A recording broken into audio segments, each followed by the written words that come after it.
Kayo po ang tumatayong representative ng ating mga OFW na naloko, no? Yes, sir. Unang-una, sir, for the record, sino ba po ang nangloloko sa ating mga OFWs? Kapwa Pilipino. Sumusobra minsan sa diskarte yung mga Pilipino eh.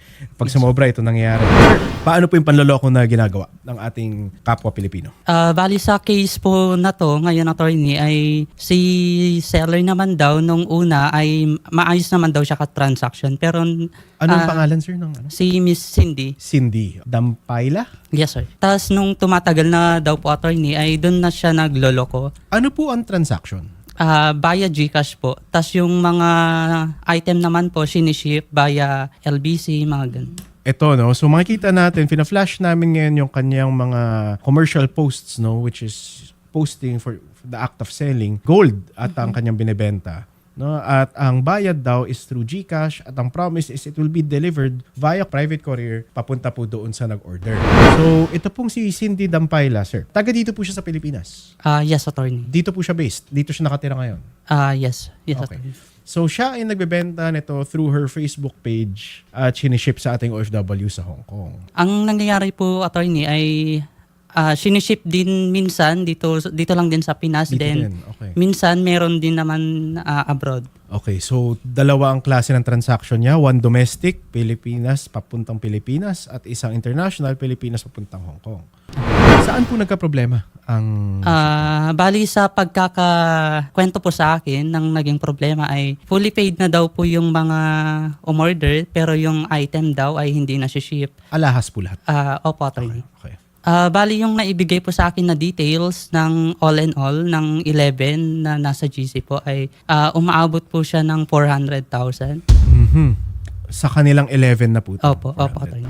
Miss Jen, kayo po ay biktima, no, allegedly, ng panloloko ni Miss Cindy Dampayla. Yes, sir. Ito po, sir, is seller po kasi ako ng jewelry na gold, 18K at saka 21K. And then po, nakipag-transaction po ako kay Miss Cindy through online. Kasi nga po, yung yung mga items niya is mas mura kesa sa ibang mga supplier po namin. Kasi kami naman po na seller is, syempre, kung medyo mas mura, syempre, doon po yung namin. Mas malaki siya po ang yung tubo dagdag when we resell. Yes. Yung tubo, sir. And then po, nung first, second, third na transaction is okay naman po siya. Dumadating naman po yung items. And then po, nung this first week of June, nag-order po ako ulit ng 5 items and nag-cost po siya ng 58K.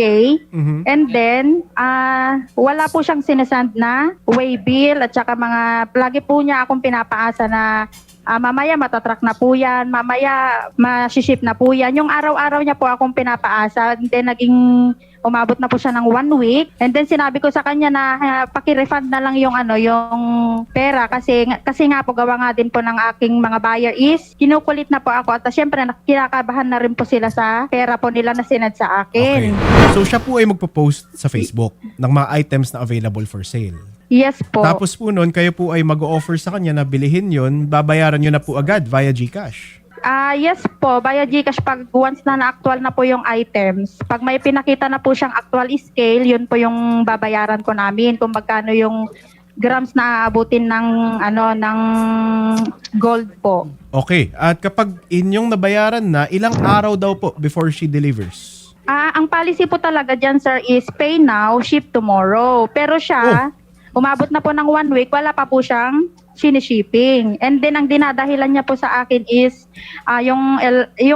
courier po yung may problema or yung supplier po yung may problema na hindi niya po siniship.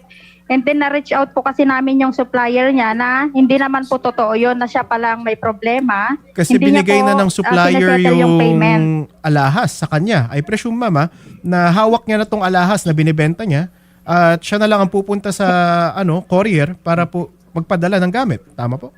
Which means po is nalaman po namin na din po kasi siya, direct siya sa supplier, and then yung supplier mismo ng gold, itong malaking company na gold ang nagpapaship. Kaya lang po, ang sabi po ng supplier sa amin is siya po ay walang sinisend na payment. So saan po na idadala yung mga ayun. sinisend namin na payment sa kanya? Ayun na nga, ma'am, no?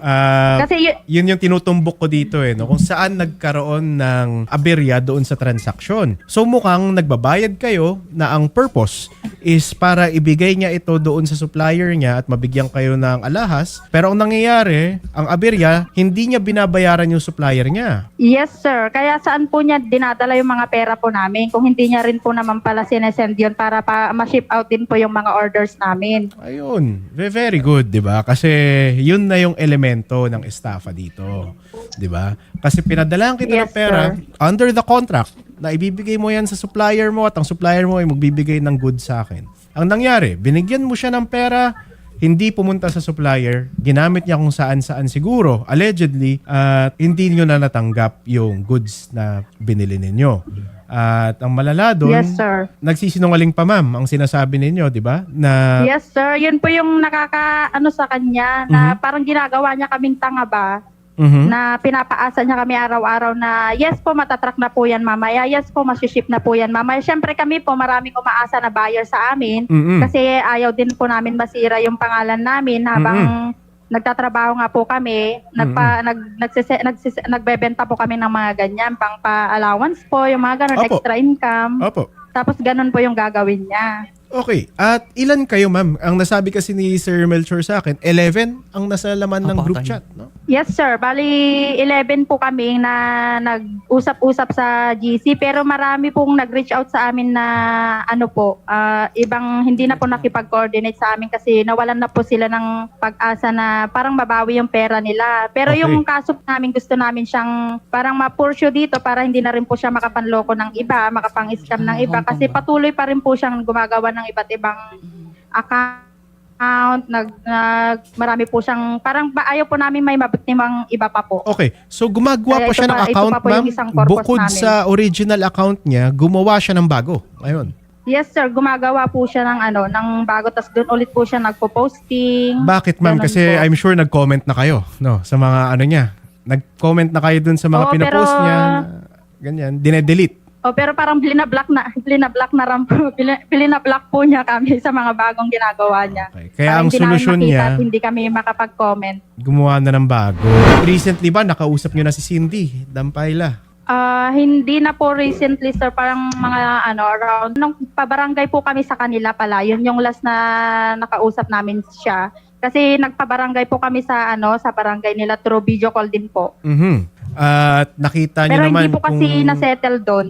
Opo. At nagpakita naman po siya doon sa barangay. Yes sir, pero wala kaming narinig na any explanation or pag lang po sa pakiramdam po sana namin na na-stress dito. Ano po Wala po ang siyang explanation sinabi niya, ma'am, sa barangay? Ano po ang kanyang paliwanag? Ganito rin po sir, sinabi namin na niloko niya kami about sa pera, nagbayad kami ng buo sa kanya, wala kaming natanggap na na mga items na gold. Opo, hindi po siya nagbigay ng dahilan sa harap ng barangay kung bakit po hindi nakarating ang inyong perang pinadala sa kanya doon sa kanyang supplier? Yung isang dahilan niya sir is sabi niya may loan daw po siya sa Paymaya and then sabi niya auto-deduct daw po yung mga pumapasok na pera. Pero paano kami maniniwala doon sir is yung sinesend namin Ma'am, na pera sinabi is niya through yun. GCash. Na Sinabi niya yun, ma'am, na kaya nawala dahil auto-deduct daw sa Paymaya? Yes daw sir sa loan niya. Pero ang pinagsesendan namin ang ng sa akin, ma'am, payment is GCash. Ang sa akin lang, ma'am, okay yun. Umamin na siya sa estafa kung ganun. Kasi yung pera nyo, sinabi niya na ginamit niya pambayad ng loan niya. Yes, sir. Kaya po nung pagkatapos ng pag-uusap namin doon, humingi po kami ng parang endorsement letter sa barangay para mapablatter sana sa police. Kasi hindi po siya nagsabi man lang na kahit humingi lang ng sorry or magbenta na lang ako ng ganito ko para mabayaran ko kayo. Ang galing na po kasi mismo sa kanyang bibig, no? Na ang nangyari sa Yes, pera sir. ko ay pumasok somehow kahit sinend mo sa GCash, siguro transfer niya sa Paymaya niya at na-auto-deduct nga po sa loan. That's estafa already. Kasi minisappropriate niya na po eh. Kumbaga ginamit niya na for her own purpose yung perang binigay for a contractual obligation. 'Di ba? Ang contract natin dito is I will pay you, so you will pay your supplier who will then ship to me yung goods. Ang nangyari, I will pay you and somehow Paymaya gets paid. 'Di ba? Edi estafa na 'yon. Yusek, meron po tayo dito, Filipino, nang scam po ng ating OFWs by use of computer systems. Nagbebenta po siya ng jewelry and then pag nakuha niya na po yung payment, dinadivert niya po ito papunta po sa payment ng kanyang personal loans, no, sa isang payment app. So clearly there's misappropriation here. What we need, sir, is the help of CICC to really build a case for cyber estafa po, Yusek. Tama, Chief, no? And I've heard the discussion that you hit the nail right on the head na parang ito would be a classic case of estafa, complicated and aggravated by the provisions of 11725 or yung Yes. Cybercrime Prevention Act of 2012 natin. So magiging 1 degree higher to. If, Yes, Yusek. tapos marami pa sila. So malamang syndicated estafa to, Chief. Non-bailable na to. So, Yun nga, patong Yusek. na yung problema nung gumawa nito. What the CICC can do, Chief, is Yes. if they can come to us or kayo mga kamag-anak nila, as long as they're armed with an SPA, we Yes, can Yusek. authenticate the evidences, yung mga group chats nila, yung mga Facebook page, if they can provide the URL na dito nang galing yung mga text messages na to, yung mga chat messages na to, so we Ayun. can establish clearly kung sino yung ng engganyo, Yes, ano yung mga yes. sinabi, we can authenticate the evidences. Ayan. Tapos, Chief, gamitin ko na rin yung Of course. yung program niyo. In the off chance siguro, try natin yung mga nagrereklamo natin, tumawag doon sa mga bangko nila, mga payment wallets yes. nila. Baka pwede pang pa-hold yung transaction natin because there's a new law Yes, passed last Yusek. year. Siyempre, nagpapasalamat din tayo kay Senator Rafi for being instrumental in the passage of the Anti-Financial Account Yes, Scams yung Act, AFASA natin. o yung AFASA law natin na pag tinawag nila, they can stop the transaction, hindi lang doon sa bangko nila, pero pati doon sa pinag-transferan. Baka hindi Yes. pa nagagalaw, Chief eh. Baka pwede pa natin ma-recover doon eh. Okay, so there's a mechanism now under the AFASA law to hold payments, no? Yusek, tama kayo doon, tama. Nakaligtaan ko 'yon. Pwede nga po palang itawag na agad sa inyong payment platform para po i-hold ang Yeah. payment kapag suspicious ang transaction. Tama. Tama, Chief. At ang in-hold, hindi lang yung bangko nyo. Pati yung pinag-transferan na bank, uutusan ng dapat tawagan ng bangko nyo yung pinag-transferan nila na i-hold din yung transaction doon. Yes. So, the sending pag hindi and the nila ginawa receiving yun, bank liable pala. ang bangko. Tama Yes. po, Chief. Ayan. So, sa lahat pala, no, na 11, pati sir, kung kayo rin po ay may na-transfer, you could use that, no? Pwede kayong tumawag sa hotline or sa helpline ng inyong payment gateway. Dito po yung GCash, sinasabi natin, para ma-hold ang transaction, ma-hold yung fund ng GCash at ng Paymaya. Tama eh. Kasi Tama. the hardest, Tama, Chief. tama po kayo, Yusek, na magandang tool yan. Kasi the hardest, talaga, sa financial crimes, yung restitution.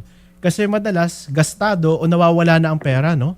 So this would really help Tama, to Chief. keep the subject funds intact para may possibility of restitution pa tayo later on. Tama, Chief. Pero that's separate also from the case of estafa that we can file. Sabi ko nga, sa galaw ng kwento, malamang syndicated estafa to, tapos aggravated pa ng 1175. Yes. So medyo malalim na talaga ang hinukay niyang hukay para sa kanya. Yusek, just for now that we can give you a platform, no? Kasi tumataas yung rates ng sa scam sa ating mga OFW Yes, po. recently. I'm sure Yes, po. you've seen this. Marami pumupunta sa opisina nyo na OFW transacting with somebody apparently dito sa Philippines. Ang nangyayari kasi usually sa scheme na to, dinedeny nila yung identity ng GCash. What's the Yes, po. mechanism for CICC to authenticate na itong pinagsendan ko ay GCash niya talaga? So, right now, we have an existing memorandum of agreement with the BSP po. Yan, Oh. tama ko kayo, Chief, na naging problema yan before. Mhm. So now, we can uncover even yung mga QR lang ang pinagpapasahan. Yes, We can uncover the accounts. Exactly. And because of because of the AFASA law, nag-create na ng bagong unit po sa loob ng BSP. It's called the BSP Capo, na sila ang humahabol dito sa mga financial scams na to, na Yeah. ina-uncover natin. Na Yes. pag ito yung pinag-transfer mo, as long as you can provide the proof, whether it's a QR code or a transaction code, we can trace back the number. Tapos, yun malamang ang hahabulin natin because the presumption is sa kanya napunta yung pera. Yes. Kasi minsan ang sinasabi nila, Chief, ginamit ko lang yan, hindi akin na account yan. Totoo. But the presumption is sila yun. Ayun, kasi the usual course dito dahil nga ina-abuse nila yung ngayon sa GCash sinesensored yung actual name no na pinagsendan tama, mo at yun nga QR transfer lang siya. So when we do hit court, I have experienced Yep. this firsthand. ang unang depensa nila is denial of ownership of that account, no? Para papatay nila Tama yung po. element ng receipt of fund. So, Opo. yun nga, it's good to know that the CICC is already on top of this, na hindi na pala available na depensa yun ngayon. There are tools already Tama. to get through that. There are mechanisms and tools already na ma-uncover natin. As long as they can provide the transaction code, the QR code, ma-uncover na natin yung account number and we can prove the transaction na po, Chief. Ayun nga, no. Yusek, thank you so much for your work dyan sa CICC. Kami po ni Senator have been observing your work there at truly, no, we have recognized na karamihan na ng crimes today is through the use of computer systems. That's why the CICC is quickly becoming talaga the most relevant agency when it comes to enforcing these crimes. Kasi Maraming salamat po, Chief. Yes. Maraming salamat din po, Chief. Maraming salamat po kay Senator Raffy. And again, hindi namin magagawa to without the help of yung mga legislators natin, like the good senator and yourself, na parang tinutulungan mo kami na maging, ma-arm kami with more laws that we can use. Again, FASA law and internet transactions are key legislations po na malaki po ang tinulong ni Senator Raffy po. Thank you so much, Yusek Paraiso, for entertaining our call. At we will be referring po. this case and them sa inyong Yes po. opisina, armed with an SPA to represent our OFWs para mampisa na natin yung needed investigation prior to the filing of CyberST. Yes po. So, ayun, as you've seen, matagal na po namin kausap ang CICC at kasama sa trabaho ang CICC. Sila po kasi ang katawan ng gobyerno na tumutugis dito sa mga cyber estafa na to, no? At para po sa 11 sa kanila, kami po ay magpapagawa lamang ng SPA siguro sa inyo, sir, para po kayo ang sasamahan ng aming staff papunta sa CICC para maimbestigahan na po natin. Pero bago tayo pumunta doon, of course, kailangan ko munang alamin, lahat ba sa mga kasama sa 11, iisa lang ang pinagsisendan ng GCash account? Yes, sir. Yung asawa niya po. Ayun na nga ba yung sinasabi ko? Yun yung napag-usapan namin kanina ni Yusek eh.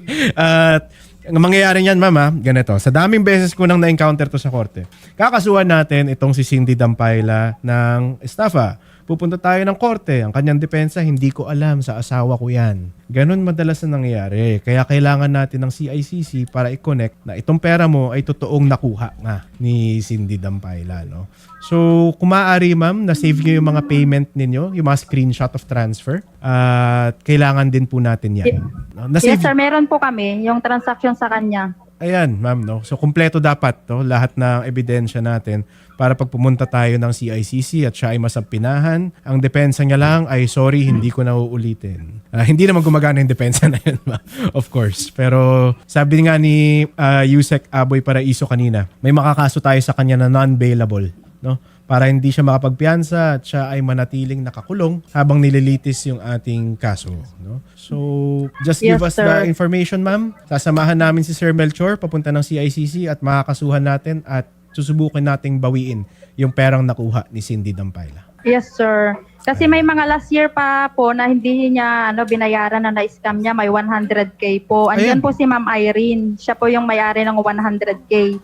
Then Ayun. last year pa po yun, hindi niya po talaga inasikaso, tas blinak niya din po. Kaya yan, nakipag-coordinate Ma'am, din po siya sa amin. Dahil nga nasabi nyo, no, na meron pang last year, baka bukod sa 11, ma'am, baka madagdagan natin? Posible kaya?